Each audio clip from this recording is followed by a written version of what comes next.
Hello friends, this is Arpit Dubey. Welcome to our channel. तो friends, आज की वीडियो में हम मैथ्स का लेसन प्लान बनाना सीखेंगे। ये हमारी फोर्थ वीडियो है मैथ्स के लेसन प्लान की। इसके अलावा हमने अलग अलग सब्जेक्ट की लेसन प्लान की वीडियोस जो है चैनल पे आपको मिल जाएगी, आप वहां से जाके देख सकते हैं। तो लेसन प्लान का मैंने फॉर्मेट आपको पहले ही बता दिया था, तो इससे आपको आइडिया लग जाएगा कि लेसन प्लान कैसे बनाते हैं। और ये जो लेसन प्लान है ये 5th क्लास का है और टॉपिक है हमारा ज्यामितीय आकृतियाँ। बाकी ये डिटेल आप लिख लीजिएगा। इसके बाद आप नेक्स्ट हेडिंग लिखेंगे विशिष्ट उद्देश्य। विशिष्ट उद्देश्य जो हम आज हमारा टॉपिक है ज्यामितीय आकृतियाँ, इसका क्या उद्देश्य है, ये हमारा विशिष्ट उद्देश्य के अंतर्गत आता है। तो फर्स्ट पॉइंट में लिखेंगे छात्रों को सामान्य ज्यामितीय आकृतियों का ज्ञान कराना। सेकंड पॉइंट में लिखेंगे आप छात्रों को ज्यामितीय आकृतियों का दैनिक जीवन में उपयोग को बताना। थर्ड पॉइंट में लिखेंगे आप छात्र को ज्यामितीय प्रश्नों को हल कर सकेंगे। तो ये हमारे जो हो गया ये विशिष्ट उद्देश्य हैं। इसके बाद सेकंड हेडिंग लिखेंगे आप सहायक सामग्री। सहायक सामग्री में आप लिखेंगे चौक, डस्टर, इसके अलावा जो श्यामपट्ट, धागा और वृत्ताकार कागज़, चार्ट वगैरह जो हैं, ये सब आपके सहायक सामग्री में आप लिख सकते हैं। और जो जो TLM आप लेसन प्लान मतलब डिलीवर करते समय यूज़ कर रहे हैं उसको भी आप लिख सकते हैं। इसके बाद आप नेक्स्ट हेडिंग लिखेंगे पूर्व ज्ञान। पूर्व ज्ञान में आप बताएंगे कि बच्चों को जो है आकृतियों के बारे में कितना जो है पूर्व ज्ञान है। तो यहाँ पर लिखा गया छात्र अपने दैनिक जीवन में विभिन्न प्रकार की ज्यामितीय आकृतियों से सादृश्य परिचित हैं। तो उन्होंने कुछ आकृतियाँ जो हैं देख रखी है, बस उनके नाम वगैरह वो परफेक्टली नहीं बता सकते। इसके बाद आप नेक्स्ट हेडिंग लिखेंगे शिक्षण विधि।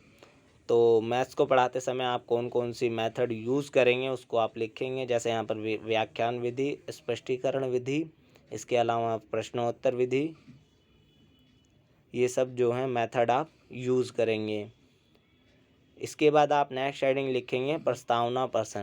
प्रस्तावना प्रश्न में आप जो 3 कॉलम बनाएंगे जिसमें क्रम संख्या होगा, सेकंड होगा हमारा छात्र अध्यापिका क्रियाएं और थर्ड होगा हमारा छात्र क्रियाएं। तो इसमें जो है टीचर बच्चों से क्वेश्चन पुटअप करती है, जहाँ पर वो बच्चे क्वेश्चन का आंसर नहीं दे पाते उसके बाद टीचर क्या करती है या करता है, टॉपिक का अनाउंसमेंट करते हैं कि आज हम कौन सा टॉपिक पढ़ेंगे। तो छात्र अध्यापिका फर्स्ट क्वेश्चन पूछती है, छात्रों आप अपने माता पिता के साथ कहाँ रहते थे नहीं होगा, यहाँ पर है होगा, आप इसे ठीक कर लीजिएगा। तो बच्चे बताते हैं अपने घर में। इसके बाद सेकंड क्वेश्चन पूछती है छात्र अध्यापिका, घर में आप कहाँ पर पढ़ते हैं। तो बच्चे बताते हैं कि स्टडीज़ रूम में पढ़ते हैं। इसके अलावा जहाँ वो पढ़ते होंगे बैठ के वो बताएंगे। थर्ड क्वेश्चन पूछती है छात्र अध्यापिका, जो तीनों तरफ से बराबर हो उसे क्या कहते हैं। तो कुछ बच्चों को पता होगा कि जिनके जो 3 साइड है वो बराबर होती हैं, ठीक है, तो वो उसे त्रिभुज कहते हैं। तो कुछ बच्चे बता देंगे, जो नहीं बता पाएंगे तो कोई बात नहीं, उन्हें आप बताएंगे कि त्रिभुज कहते हैं। इसके बाद फोर्थ क्वेश्चन छात्र अध्यापिका पूछती है, दरवाजे का आकार कैसा होता है। तो ये बच्चों के लिए समस्यात्मक प्रश्न हो गया कि दरवाजे का आकार कैसा होता है। कुछ हर बच्चा अपना अलग अलग ओपिनियन देगा, तो आप उसे स्वीकार करेंगे, बाद में बताएंगे दरवाजे का आकार कैसा होता है। इसके बाद आप नेक्स्ट हेडिंग लिखेंगे उद्देश्य कथन। उद्देश्य कथन में आप बताएंगे कि आज हम क्या सीखने वाले हैं। तो यहाँ पर लिखा गया, छात्रों दरवाज़ा एक विशेष आकार का होता है जिसे हम आयत कहते हैं। आज हम लोग विभिन्न प्रकार की ज्यामितीय आकृतियों के बारे में अध्ययन करेंगे। तो इस तरह से आप टॉपिक को बता सकते हैं, इंट्रोड्यूस कर सकते हैं बच्चों को टॉपिक से। इसके बाद आप नेक्स्ट हेडिंग लिखेंगे प्रस्तुतिकरण। प्रस्तुतिकरण में आप कुछ कॉलम बनाएंगे। पहला होगा क्रम संख्या, उसके बाद सेकंड कॉलम बनाएंगे आप शिक्षण बिंदु, थर्ड कॉलम बनाएंगे कक्षा कक्ष गतिविधियाँ, फोर्थ बनाएंगे मूल्यांकन कार्य। मैंने इससे पहले वीडियोज़ में बता दिया था कि ये जो कॉलम है ये मतलब हर डाइट वाले थोड़ा अलग अलग बताते हैं। तो ठीक है, आप अपने अकॉर्डिंग जो है उसे चेंज कर लीजिएगा कॉलम को। तो शिक्षण बिंदु में सबसे पहले आधारभूत ज्यामितीय अवधारणाएं बताएंगे कि ज्यामिति वर्ड कहाँ से आया है और ज्यामिति जो है किस भाषा का शब्द है। इसके अलावा आप इसके जो है ज्यामिति के बताएंगे कि ज्यामिति में कौन कौन सी आकृतियाँ आती हैं। तो बच्चे बताएंगे या सुनेंगे और उन्होंने जो देख रखा होगा। तो मूल्यांकन कार्य इसमें हो रहा होगा ज्यामितीय आकृतियाँ कौन कौन सी हैं। तो ये आपको मूल्यांकन कार्य के लिए क्वेश्चन बनेगा, बाद में आप इसे पूछ सकते हैं या उसी दौरान पूछ सकते हैं। ठीक है। तो यहाँ पर व्याख्यान विधि का यूज़ करते हुए छात्र अध्यापिका ने बताया है कि जो ज्यामिति वर्ड है वो अंग्रेजी शब्द से आया है और 2 शब्दों से मिलकर बना है। तो दोनों शब्द का मतलब क्या है वो भी बताएंगे और ज्यामितीय आकृतियों में कौन कौन से आकार होती है। जैसे यहाँ पर बताया गया है गेंद का आकार जो है वृत्ताकार होता है और इसके अलावा दरवाजे का छात्र अध्यापिका ने बता ही दिया है कि आयताकार दरवाजे का आकार होता है। इसके अलावा जो है काफ़ी चीज़ों से आप बच्चों को इंट्रोड्यूस करेंगे। इसके बाद छात्र क्या करेंगे, ध्यानपूर्वक मौन होकर सुनेंगे और इसी बीच जो है इसमें श्याम पटकारे को भी आप लगाएंगे क्वेश्चन के साथ। ठीक है। ज्यामितीय आकृतियाँ इसके अलावा आप इंट्रोड्यूस करते समय चार्ट पेपर और जो ब्लॉक्स वगैरह आप यूज़ करेंगे उसको दिखाएंगे बच्चों को। तो इससे बच्चे जो हैं देख के अच्छी तरीके से सीख सकेंगे। तो ये इमेज आप अपने लेसन प्लान में बता सकते हैं और दिखा सकते हैं। इसके बाद जो है नेक्स्ट शिक्षण बिंदु लिखेंगे आप वृत्ताकार आकृतियाँ। वृत्तकार आकृतियाँ में आप बताएंगे कि वृत्तकार आकृतियाँ कौन सी होती हैं। तो यहाँ पर बताया गया है वृत्तकार आकृतियों को हम गोल कह सकते हैं। वृत्त गोले जैसा होता है। यदि हम एक गेंद लें और उसको बीच से काट दें तथा अलग अलग कर दें तो वह अर्धवृत्त कहलाता है। जो एक चीज़ लुढ़कती है वह वृत्त होती है। तो इस तरह से आप बता सकते हैं। ऐसा नहीं है आप बच्चों को हार्ड लैंग्वेज में बताएंगे तो क्योंकि वो समझ नहीं पाएंगे, इसी वजह से इजी लैंग्वेज में आप बताएंगे ताकि वो रियल लाइफ से कनेक्ट करके उस चीज़ को देख सकें। इसीलिए यहाँ पर एक एग्ज़ाम्पल के तौर पे गेंद का यूज़ हुआ है। सेकंड जो मूल्यांकन कार्य बनेगा हमारा वो वृत्तकार आकृतियाँ किसे कहते हैं, उदाहरण द्वारा बताओ। तो छात्र इसमें बता ही दिया मैंने कि छात्र क्या करेंगे, ध्यानपूर्वक सुनेंगे और लिखेंगे। अगर छात्रों को कोई डाउट होता है तो पूछते भी हैं।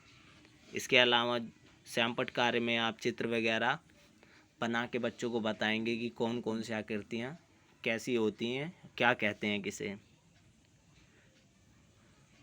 इसके बाद थर्ड क्वेश्चन है और थर्ड शिक्षण बिंदु है आकार। आकार में छात्र अध्यापिका बताती है हम विभिन्न प्रकार के आकारों को जानेंगे, त्रिभुज, चतुर्भुज, वृत्त, समांतर रेखा, बिंदु, रेखाखंड आदि। तो इसमें मूल्यांकन कार्य विभिन्न प्रकार के आकारों के बारे में लिखिए। तो ये मूल्यांकन कार्य के लिए क्वेश्चन बनेगा। छात्र जो है ध्यानपूर्वक सुनेंगे। श्यामपट्ट कार्य में ज्यामितीय आकृतियों जो होती हैं उसको चित्र के माध्यम से बताएंगे कि एक बच्चा है तो उस पर जो टोपी पहन रखी है वो कौन से आकार की है, उसका जो फेस है वो कौन से आकार का है, पेट कौन से आकार का है, हाथ कौन से आकार का है, पैर कौन से आकार का है। तो ये सब चीज़ें आप बताएंगे।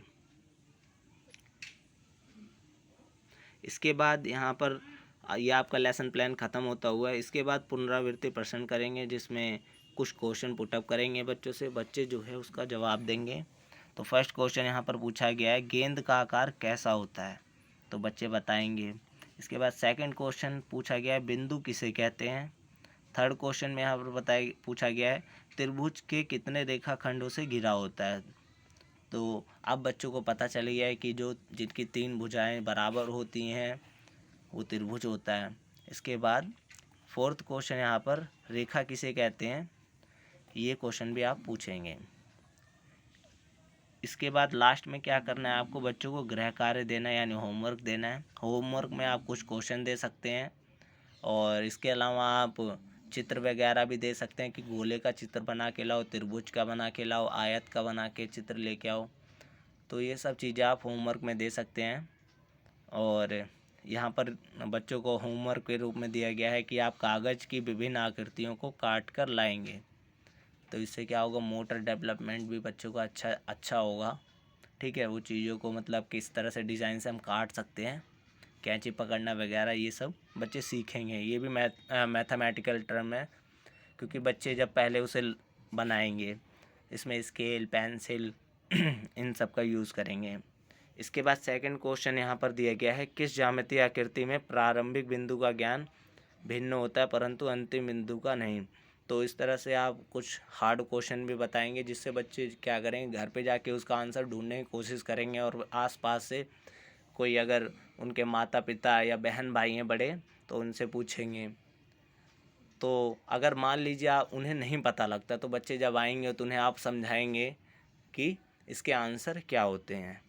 तो फ्रेंड्स, इसी के साथ हमारी वीडियो ख़त्म होती हुई। अगर आपको ये वीडियो पसंद आई है तो लाइक करें, शेयर करें और चैनल को सब्सक्राइब करें और बेल आइकन प्रेस करना बिल्कुल ना भूलें ताकि आने वाली वीडियोस की नोटिफिकेशन मिलती रहे। तो मिलते हैं अपनी नेक्स्ट वीडियो में नए लेसन प्लान के साथ। Thank you.